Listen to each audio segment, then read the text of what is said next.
বন্ধুরা, আমি Raju. Nipah virus নিয়ে এটি আমার দ্বিতীয় ভিডিও। নিপা ভাইরাস নিয়ে এটা আমার সেকেন্ড ভিডিও। তো যেটা আমি বলবো, নিপা ভাইরাসের হলে কিভাবে বুঝবেন, এর লক্ষ্য কী?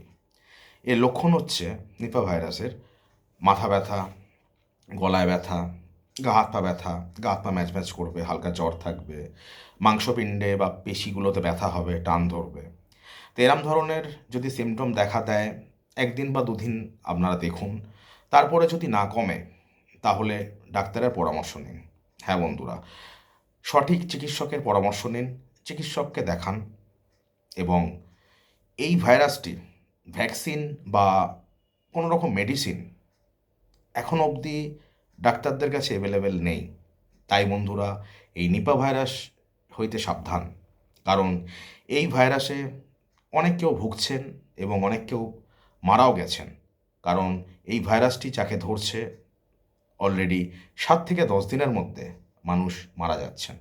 আগে হ্যাঁ বন্ধুরা, নিপা ভাইরাস আক্রান্ত ব্যক্তিরা 7 থেকে 10 দিনের মধ্যে মারা যাচ্ছেন। অর্থাৎ বন্ধুরা, এই নিপা ভাইরাস হইতে সাবধান। সবাই সাবধানে থাকুন, সতর্কে থাকুন এবং ভালো থাকুন। বি কেয়ারফুল বন্ধুরা। Thank you.